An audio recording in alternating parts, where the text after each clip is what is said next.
हरे कृष्ण। श्री हरि के इस पावन दिन पर जब मोहिनी एकादशी का महात्म्य सुनने के लिए आप सभी श्रद्धालुगण एकत्रित हुए हैं, तब एक बात अवश्य ध्यान में रखिए। ये व्रत केवल उपवास नहीं, बल्कि आस्था, श्रद्धा और नियम का अद्भुत संगम है। इस व्रत की पूर्णता के लिए, इसकी गहराई को समझने के लिए मोहिनी एकादशी की कथा से पहले ग्यारस माता की कथा सुनना अत्यंत आवश्यक है। ग्यारस माता की कथा हमें सिखाती है कि अगर नियमों और संयम के साथ व्रत किया जाए तो भगवान की कृपा अवश्य मिलती है। बिना नियम, बिना श्रद्धा के किया गया उपवास केवल भूख रह जाता है, लेकिन विधि पूर्वक किया गया व्रत पापों का नाश और पुण्यों की प्राप्ति कराने वाला होता है। आइए श्रोताओ, हम सबसे पहले ग्यारस माता की पावन कथा का श्रवण करें, ताकि हमारी एकादशी सिद्ध हो और भगवान श्री विष्णु की कृपा हम सभी पर बनी रहे। सभी प्रेम से बोलिए, ग्यारस माता की जय, मोहिनी एकादशी की जय। एक बार देवर्षि नारद जी वैकुंठ लोक को गए। वहां उन्होंने भगवान श्री लक्ष्मी नारायण जी को प्रणाम किया। फिर नारद जी ने श्री हरि से कहा, प्रभु, अब धरती पर आपका प्रभाव कम हो रहा है। धर्म पर चलने वालों को कोई अच्छा फल नहीं मिल रहा। जो पाप कर रहे हैं उनका भला हो रहा है। तब श्री हरि कहने लगे, ऐसा नहीं है देवर्षि, जो भी हो रहा है सब नियति के कारण हो रहा है।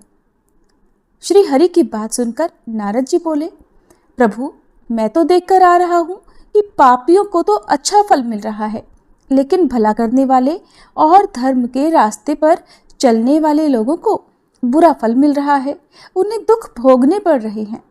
भगवान ने कहा, देवर्षि, कोई ऐसी घटना बताओ जिससे तुम्हें ये लग रहा हो। नारद जी कहने लगे, प्रभु, अभी अभी मैं एक जंगल से आ रहा हूँ। वहाँ पर एक गाय दलदल में फंसी हुई थी। कोई भी उसे बचाने वाला नहीं था। थोड़ी ही देर के बाद मैंने देखा कि एक चोर उधर से गुजरा। दलदल में फंसी हुई गाय को देखकर वो रुका तक नहीं, बल्कि उस गाय पर पैर रखकर वह दलदल से भरा हुआ गड्ढा लांघकर आगे निकल गया। आगे गया तो उस चोर को सोने की मोहरों से भरी एक थैली मिली। थोड़ी ही देर बाद वहां पर एक साधु महाराज आए। उन्होंने उस गाय को दलदल में फंसा देखा तो गाय को बाहर निकालने की पूरी कोशिश की और पूरी ताकत लगाकर आखिरकार उस गाय को निकाल लिया। गाय को बाहर निकालने के प्रयास में वह साधु महाराज खुद दलदल से लथपथ हो गए थे। जब वह साधु महाराज आगे बढ़े तो एक गड्ढे में गिर गए और उन्हें चोट लग गई। प्रभु, अब आप ही बताइए, ये कौन सा न्याय है? नारद जी की पूरी बात सुन लेने के बाद श्री हरि बोले, देवर्षि, ये सही ही हुआ। जो चोर गाय पर पैर रखकर भाग गया था, उसकी किस्मत में तो एक खजाना था, लेकिन उसके इस पाप के कारण उसे केवल कुछ मोहरें ही मिल पाईं। वहीं उन साधु महाराज को गड्ढे में इसलिए गिरना पड़ा क्योंकि उनके भाग्य में उस समय मृत्यु लिखी हुई थी। लेकिन एक गाय को बचाने के कारण, दलदल से बाहर निकालने के कारण उनके पुण्य बहुत अधिक बढ़ गए और उनकी मृत्यु बस एक छोटी सी चोट में बदल गई। इंसान के कर्म से ही उसका भाग तय होता है देवर्षि, इसलिए अच्छे कर्म करना कभी भी नहीं छोड़ना चाहिए। श्री हरि की बात सुनकर देवर्षि नारद मुस्कुराते हुए और प्रभु को प्रणाम करते हुए नारायण नारायण कहकर प्रभु की रचाई हुई सृष्टि की अन्य लीलाएं देखने के लिए चल पड़े। प्रेम से बोलिए, श्री लक्ष्मी नारायण भगवान की जय। अब सुनिए एकादशी माता की कथा। इस कथा को सुनने से ही एकादशी का व्रत पूरा माना जाता है। श्रोताओं, एक बार एक बूढ़ी माँ ने एकादशी का उपवास रखा। बड़े ही भक्ति भाव से वह एकादशी की पूजा किया करती थी। वे बूढ़ी हो चुकी थी। उन्हें वृद्धावस्था में कोई भी ऐसी वस्तु नहीं चाहिए थी जो वे एकादशी का उपवास रखती, क्योंकि एकादशी का उपवास रखने से तो श्री हरि की कृपा से सब कुछ मिल जाता है। वो बूढ़ी माँ तो अपने बच्चों के लिए, अपने परिवार की सुख सुविधा के लिए इतना कठिन व्रत रखती थी। वे दिन भर तो बड़ा कठिन मन करके और अपनी प्यास को किसी तरह से रोके रही, क्योंकि एकादशी के व्रत में वो जल की एक बूंद भी ग्रहण नहीं करती थी। द्वादशी को ही जल पीकर वो अपने व्रत का पारणा किया करती थी। दिन भर उन्होंने किसी प्रकार अपने मन को संयमित रखा, पूजा पाठ की, व्रत की कथा पढ़ी सुनी और फिर पंडित जी को मिट्टी के एक पात्र में भरकर पानी और मौसमी फल दान में दिए। दोना भरकर शक्कर भी वितरित की। उन्हें गर्मी के कारण बड़ी बेचैनी हो रही थी। एक तो निराहार और निर्जल रहकर उपवास रखा था और ऊपर से प्यास भी अधिक सता रही थी। इस कारण उन्होंने सोचा कि चलो पानी में बैठूं, शायद थोड़ी शांति मिले। ये सोचकर वह पानी में बैठी रही, पानी से बार बार कुल्ला करती और मुंह हाथ धोती रही। तब कहीं जाकर उन्हें थोड़ा बहुत चैन मिला। एक तो धूप तेज की पड़ रही थी, इस कारण बार बार बूढ़ी माँ का मुंह सूखा जा रहा था। बूढ़ी माँ बड़ी बेचैन हो रही थी। एक तो बुढ़ापा, दूसरा यह भयंकर गर्मी। बुढ़ापे की तो स्थिति ही कुछ ऐसी होती है, बड़ी मुश्किल से धीरज बंध पाता है। अब किसी प्रकार रो धोकर दिन कट पाया। अब बूढ़ी माँ के सामने पहाड़ सी लंबी रात थी, जिसका कट पाना बड़ा ही मुश्किल दिखाई दे रहा था। चारपाई पर पड़ी हुई बूढ़ी माँ को किसी प्रकार भी शांति नहीं मिल रही थी। बार बार प्यास के मारे गला सूख रहा था और वे इस प्रकार बेचैन होकर करवटें बदलती जा रही थी। कई बार उठकर वे घर के बाहर जाती, फिर अंदर आ जाती। ना उन्हें घर के अंदर शांति मिल रही थी, ना बाहर। वे पड़ी पड़ी एकादशी माता को याद करती रहीं और मन में ध्याती रहीं कि हे माता, आप मेरी लाज रखिएगा, आप ही मुझे शक्ति दीजिएगा ताकि मैं भली भांति आपका व्रत कर सकूं और ये पहाड़ सी रात सुकून से बीत जाए। प्यास के कारण बूढ़ी माँ की बेचैनी तो बढ़ ही रही थी। उन्होंने धैर्य रखने का बहुत प्रयास किया, लेकिन आखिरकार उनकी सहनशीलता की सीमा टूट गई और वे घबराकर प्यास के मारे एकदम चिल्ला पड़ी, बचाओ बचाओ। बूढ़ी माँ का चिल्लाना सुनकर उनके परिवार के सभी सदस्य उनके आसपास इकट्ठा हो गए और बूढ़ी माँ की चारपाई के पास पहुंच गए। सब बोले, अम्मा जी क्या हुआ, आपको क्यों चिल्ला रही हो? और जब आपसे व्रत नहीं रखा जाता तो इस बुढ़ापे में इतना कठिन व्रत क्यों कर रही हो? अम्मा जी, अगर शरीर में ताकत है तभी तो भक्ति हो पाएगी, आप पानी पी लीजिए। बूढ़ी माँ अपने परिवारजनों से बोली, मेरे तो प्यास के मारे प्राण ही निकले जा रहे हैं, जरा जल्दी से मेरी छाती पर ठंडे पानी का घड़ा तो रख दो। नातियों ने दौड़कर दादी की छाती पर ठंडे पानी का बर्तन रख दिया। तब कहीं जाकर उन्हें थोड़ा बहुत सुकून मिला और जब सुकून मिला तो थोड़ी देर के लिए उन्होंने अपनी आंखें बंद कर ली। इधर एकादशी माता सोचने लगी, ये है तो बूढ़ी माँ, लेकिन बड़े नियम से मेरा व्रत रखती हैं, चलकर इनकी परीक्षा लेनी चाहिए। ऐसा विचार कर एकादशी माता आधी रात को मुर्गा बनकर कुकड़ू कू करने लगी। मुर्गे की टेर सुनकर बूढ़ी माँ जल्दी से उठी और बाहर जाकर आसमान की ओर निहारा, लेकिन आसमान में तो कहीं भी उन्हें सुबह का तारा दिखाई ही नहीं दिया। अब वे सोचने लगी कि फिर ये मुर्गा भला क्यों और कैसे बोल गया। एक तो उन्हें प्यास लग रही थी, अब थोड़ा बहुत उनका मन भी बेचैन होने लगा। आखिरकार उन्होंने ये दृढ़ निश्चय किया कि अब तो मैं इस व्रत को पूरा करके ही छोड़ूंगी, फिर चाहे व्रत पूरा होने तक मेरे प्राण ही क्यों ना निकल जाएं। मन में ऐसा पक्का निश्चय कर वह वापस चारपाई पर आकर लेट गई। थोड़ी ही देर के बाद एकादशी माता ने उनकी फिर से परीक्षा लेनी चाहिए, तो वह एक छोटी सी कन्या का रूप धरकर गिलास में मीठा पानी लेकर उनके सिरहाने खड़ी हो गई और जोर से बोली, दादी जी सवेरा हो गया है, आप हाथ मुंह धोकर शरबत पी लीजिए। पहले तो शरबत का भरा हुआ गिलास देखकर बूढ़ी माँ का मन ललचाने लगा। प्यास के मारे गला जो सूख रहा था, किंतु अचानक उन्हें याद आया कि उनका तो एकादशी का उपवास है। फिर उन्होंने सोचा कि अभी तो वे किसी भी तरह से ये शरबत नहीं पी सकती और फिर वे चुपचाप वापस अपनी चारपाई पर लेट गईं। जैसे ही उनकी आंख लगी तभी उन्हें एहसास हुआ कि मानो किसी ने उन्हें पानी से भरे हुए कुएं में पटक दिया हो।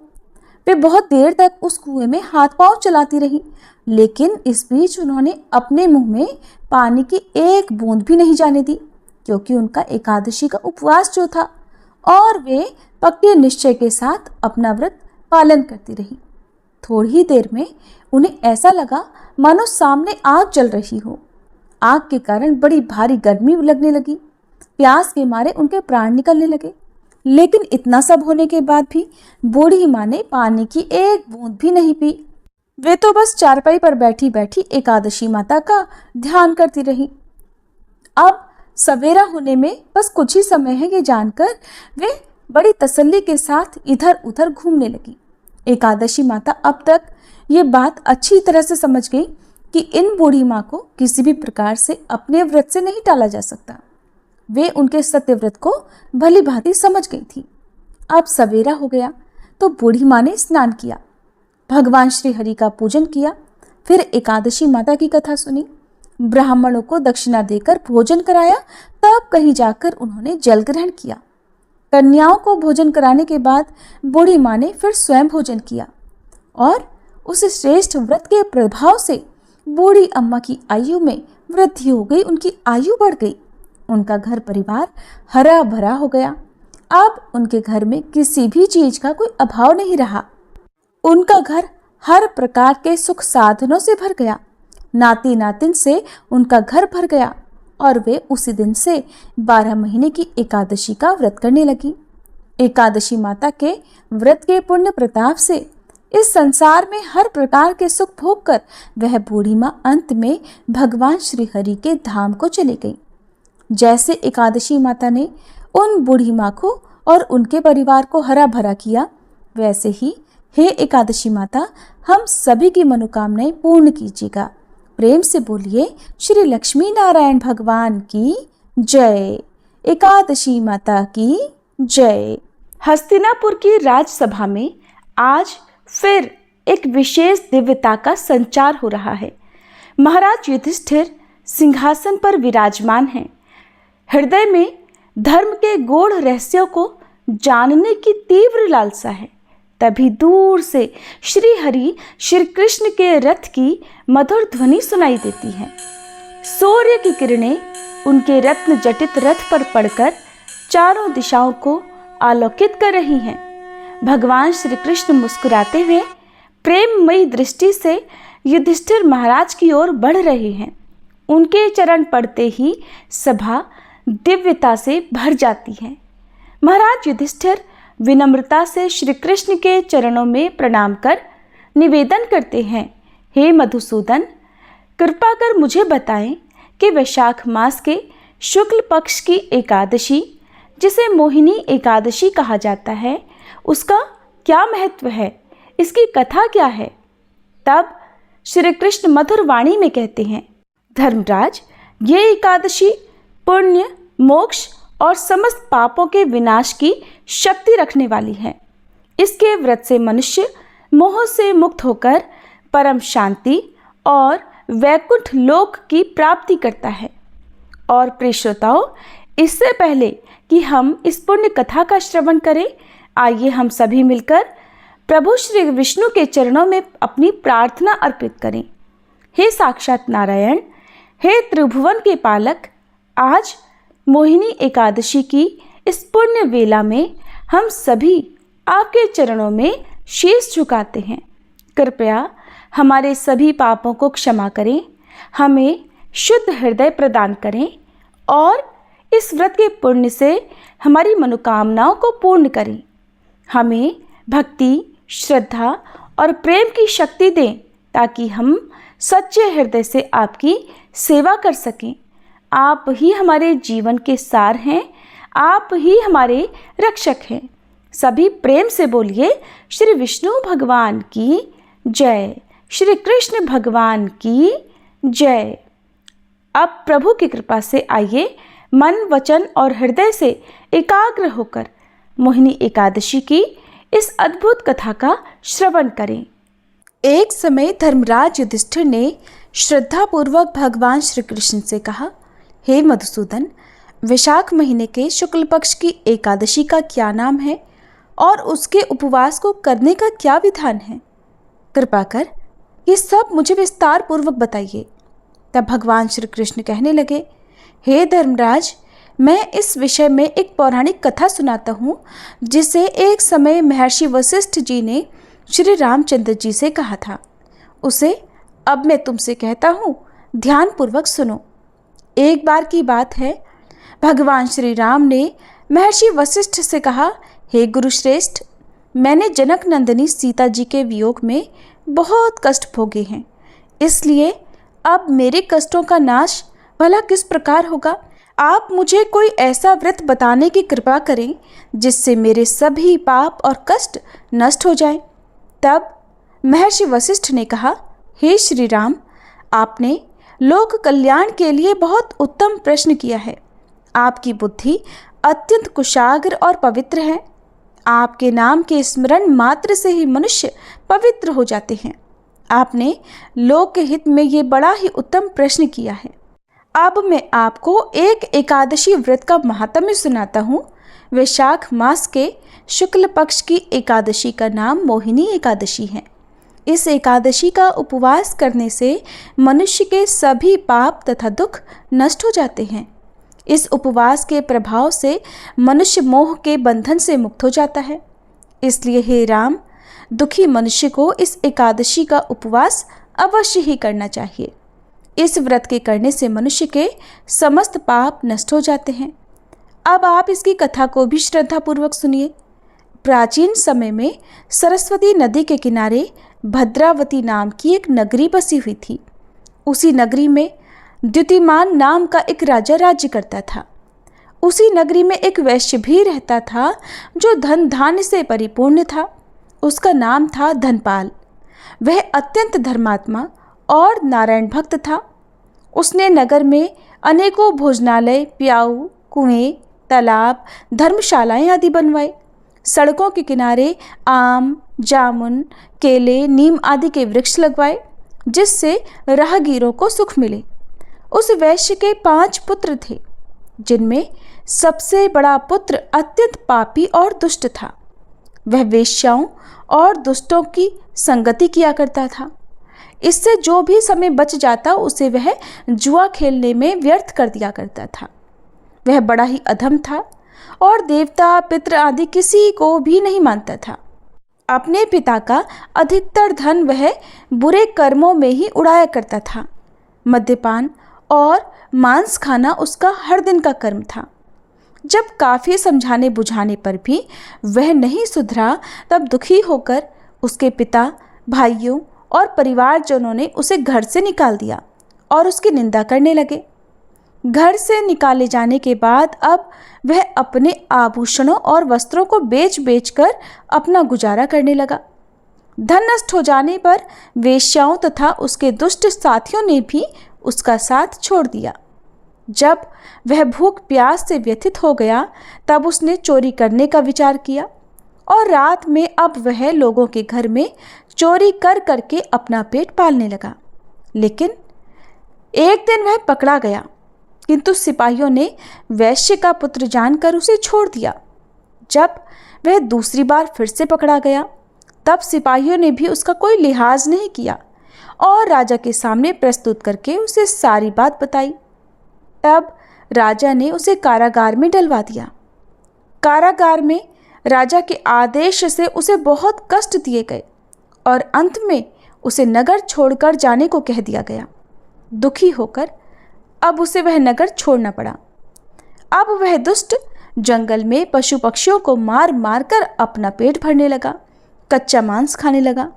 फिर बहेलिया बन गया और धनुष बाण से जंगल के बेजुबान प्राणियों को मार मार कर खाने और बेचने लगा। एक बार भूख और प्यास से व्याकुल होकर वह भोजन की तलाश में निकला और कौंडिन्य मुनि के आश्रम में जा पहुंचा। उन दिनों वैशाख का महीना था। कौंडिन्य मुनि गंगा स्नान करके आए हुए थे। उनके भीगे वस्त्रों के छींटे मात्र पड़ने से उस पापी को कुछ सद्बुद्धि मिली। वह अधम अब ऋषि के पास जाकर हाथ जोड़कर विनम्रतापूर्वक कहने लगा, हे महात्मा, मैंने अपने जीवन में अनेकों पाप किए हैं। कृपा कर आप उन पापों से छूटने का कोई साधारण और बिना धन का उपाय बताइए। मैं उन सभी पापों से मुक्त होना चाहता हूँ। तब ऋषि ने कहा, तू ध्यान देकर सुन। वैशाख मास के शुक्ल पक्ष की एकादशी का व्रत कर। इस एकादशी का नाम मोहिनी है। इसका उपवास करने मात्र से ही तेरे सभी पाप नष्ट हो जाएंगे। ऋषि के वचनों को सुनकर वह बहुत प्रसन्न हुआ और उनकी बतलाई हुई विधि के अनुसार फिर उसने मोहिनी एकादशी व्रत का पालन किया। वशिष्ठ मुनि कहते हैं, हे श्री राम, इस व्रत के प्रभाव से उसके सभी पाप नष्ट हो गए और फिर अंत में वह गरुड़ पर सवार होकर श्री विष्णु लोक को गया। संसार में एकादशी व्रत से उत्तम दूसरा कोई व्रत नहीं है। एकादशी के महात्म्य के श्रवण और पठन से जो पुण्य मिलता है वह पुण्य 1,000 गौदान के पुण्य के बराबर है। कथा का सार ये है कि प्राणी को सदैव संत जनों का संग करना चाहिए। संतों की संगति से मनुष्य को न केवल सद्बुद्धि मिलती है अपितु उसके जीवन का उद्धार हो जाता है। पापियों की संगत प्राणी को घोर नरक में ले जाती है। युधिष्ठिर महाराज को मोहिनी एकादशी व्रत का महात्म्य सुनाकर भगवान श्री कृष्ण मौन हो गए और फिर धर्मराज युधिष्ठिर ने भी श्रद्धापूर्वक मोहिनी एकादशी का दिन आने पर श्रद्धापूर्वक इस एकादशी व्रत का पालन किया और द्वादशी तिथि को शुभ मुहूर्त में व्रत का पारण किया। इस प्रकार भगवान श्री कृष्ण ने मोहिनी एकादशी की पवित्र कथा युधिष्ठिर महाराज को सुनाई, उनकी सभी शंकाओं का समाधान किया और उन्हें धर्म में दृढ़ किया। कथा समाप्त होते ही उन्होंने करुणामयी दृष्टि से युधिष्ठिर को देखा, आशीर्वाद दिया और अपने दिव्य रथ पर बैठकर मधुर मुस्कान के साथ द्वारका की ओर प्रस्थान किया। भगवान श्री कृष्ण के प्रस्थान के बाद भी महल में उनके उपदेशों की दिव्यता बनी रही और अंत में भगवान श्री कृष्ण के दिव्य वचनों से प्रेरित होकर युधिष्ठिर महाराज सहित समस्त प्रजाजनों ने मोहिनी एकादशी आने पर व्रत धारण किया, नियम पूर्वक पालन किया, जिसके पुण्य प्रताप से सभी को अंत में मोक्ष की प्राप्ति हुई। ऐसी है मोहिनी एकादशी व्रत की महिमा। एकादशी व्रत विशेषकर अपने सभी पापों के नाश के लिए रखे जाते हैं। तो आइए प्रिय श्रोताओं, अब हम सभी सच्चे मन से अपने जाने अनजाने में किए गए पापों का प्रायश्चित करने के लिए भगवान श्री हरि से प्रार्थना करें और सुने पाप नाशन स्तोत्र का हिंदी अनुवाद। महर्षि वेद व्यास जी द्वारा रचित 18 पुराणों में से एक अग्नि पुराण में अग्निदेव द्वारा महर्षि वशिष्ठ को दिए गए विभिन्न उपदेश हैं और इसी के अंतर्गत इस समस्त पाप नाशक स्तोत्र के बारे में महात्मा पुष्कर कहते हैं कि मनुष्य चित्त की मलिनतावश चोरी, हत्या, पर स्त्री गमन आदि तरह तरह के पाप करता है, पर जब चित्त कुछ शुद्ध होता है तब उसे इन पापों से मुक्ति की इच्छा होती है। उस समय भगवान नारायण की दिव्य स्तुति करने से समस्त पापों का प्रायश्चित पूर्ण हो जाता है।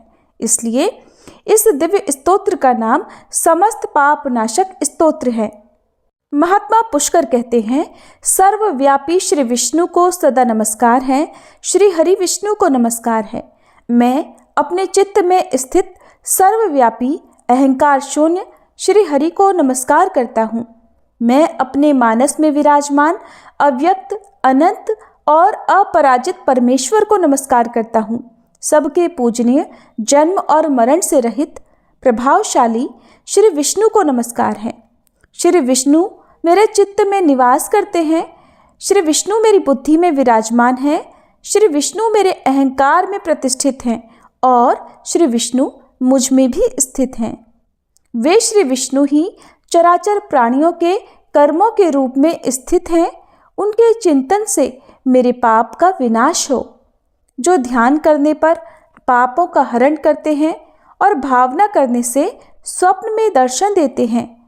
इंद्र के अनुज शरणागतों का दुख दूर करने वाले उन पापापहारी श्री विष्णु को मैं नमस्कार करता हूँ। मैं इस निराधार जगत में अज्ञानांधकार में डूबते हुए को हाथ का सहारा देने वाले परात्पर स्वरूप श्री विष्णु के सम्मुख प्रणत होता हूँ। सर्वेश्वर प्रभु, कमल नयन परमात्मन, ऋषिकेश आपको नमस्कार है।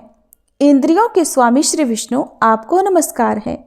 हे नरसिंह, अनंत स्वरूप गोविंद, समस्त भूत प्राणियों की सृष्टि करने वाले केशव, मेरे द्वारा जो दुर्वचन कहा गया हो अथवा पाप पूर्ण चिंतन किया गया हो, मेरे उस पाप का प्रशमन कीजिए, आपको नमस्कार है।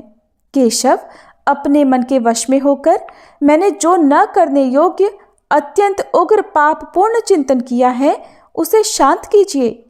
परमार्थ परायण ब्राह्मण प्रिय गोविंद, अपनी मर्यादा से कभी च्युत न होने वाले जगन्नाथ, जगत का भरण पोषण करने वाले देवेश्वर, मेरे पाप का विनाश कीजिए। मैंने मध्याह्न, अपराह्न, सायंकाल एवं रात्रि के समय जानते हुए अथवा अनजाने शरीर, मन एवं वाणी के द्वारा जो पाप किया हो, पुंडरीकाक्ष, ऋषिकेश, माधव, आपके इन 3 नामों के उच्चारण से मेरे वे सब पाप क्षीण हो जाएं। हे कमल नयन लक्ष्मीपते, इंद्रियों के स्वामी माधव, आज आप मेरे शरीर एवं वाणी के द्वारा किए हुए पापों का हनन कीजिए। आज मैंने खाते, सोते, खड़े, चलते अथवा जागते हुए मन, वाणी और शरीर से जो भी नीच एवं नरक की प्राप्ति कराने वाला सूक्ष्म अथवा स्थूल पाप किया हो, भगवान वासुदेव के नामोच्चारण से वे सब विनष्ट हो जाएं। जो परब्रह्म, परम धाम और परम पवित्र हैं, उन श्री विष्णु के संकीर्तन से मेरे सब पाप लुप्त हो जाएं। जिसको प्राप्त होकर ज्ञानी जन पुनः लौट कर नहीं आते, जो गंध, स्पर्श आदि तन्मात्राओं से रहित हैं, श्री विष्णु का वह परम पद मेरे पापों का शमन करे। जो मनुष्य पापों का विनाश करने वाले इस स्तोत्र का पठन अथवा श्रवण करता है, वह शरीर, मन और वाणी जनित समस्त पापों से छूट जाता है एवं समस्त पाप ग्रहों से मुक्त होकर श्री विष्णु के परम पद को प्राप्त होता है। इसलिए किसी भी पाप के हो जाने पर इस स्तोत्र का जप करें। यह स्तोत्र पाप समूहों के प्रायश्चित के समान है। कृच्छ्र आदि व्रत करने वालों के लिए भी यह श्रेष्ठ है। स्तोत्र, जप और व्रत रूप प्रायश्चित से संपूर्ण पाप नष्ट हो जाते हैं। इसलिए भोग और मोक्ष की सिद्धि के लिए इनका अनुष्ठान करना चाहिए। आइए अब हम सभी मिलकर प्रेम से एकादशी माता की आरती गाते हैं। ओम जय एकादशी माता, मैया जय एकादशी माता, विष्णु पूजा व्रत को धारण कर शक्ति मुक्ति पाता। ओम जय एकादशी माता, तेरे नाम गिनाऊं देवी, भक्ति प्रदान करनी, गण गौरव की देनी, माता शास्त्रों में वरनी। ओम जय एकादशी माता। मार्गशीर्ष के कृष्ण पक्ष की उत्पन्ना, विश्वतारिणी जनमी, शुक्ल पक्ष में हुई मोक्षदा, मुक्तिदाता बन आई। जय एकादशी माता। पौष के कृष्ण पक्ष की सफला नामक है, शुक्ल पक्ष में होए पुत्रदा, आनंद अधिक रहे। ओम जय एकादशी माता। नाम षट तिला माघ मास में कृष्ण पक्ष आवे, शुक्ल पक्ष में जया कहावे, विजय सदा पावे। जय एकादशी माता। विजया फागुन कृष्ण पक्ष में शुक्ला आमल की, पाप मोचनी कृष्ण पक्ष में चैत्र महाबली की। ओम जय एकादशी माता।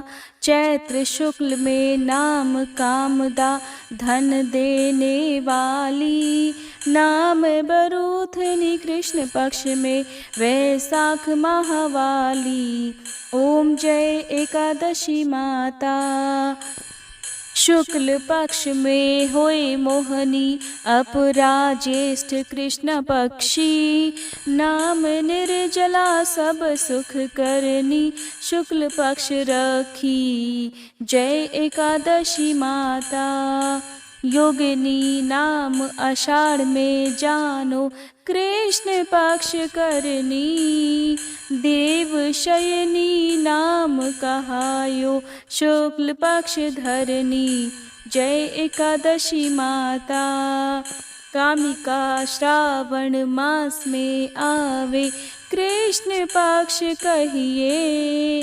श्रावण शुक्ला होए पवित्रा, आनंद से रहिए जय एकादशी माता। अजा भाद्रपद कृष्ण पक्ष की, परिवर्तन शुक्ला। इंद्रा आश्विन कृष्ण पक्ष में, व्रत से भव सागर निकला जय एकादशी माता। पापांकुशा है शुक्ल पक्ष में, आप हरनहारी। रमा कार्तिक में आवे, सुखदायक भारी ओम जय एकादशी माता। देवोत्थानी शुक्ल पक्ष की, दुख नाशक मैया। पावन मास में करो विनती, पार करो नैया ओम जय एकादशी माता। परमा कृष्ण पक्ष में होती, जन मंगल करनी। शुक्ल पक्ष में होए पद्मनी, दुख दारिद्र हरनी ओम जय एकादशी माता। जो कोई आरती एकादशी की, भक्ति सहित गावे। जन गुरुदिता स्वर्ग का वासा, निश्चय वह पावे ओम जय एकादशी माता। मैया जय एकादशी माता, ओम जय एकादशी माता।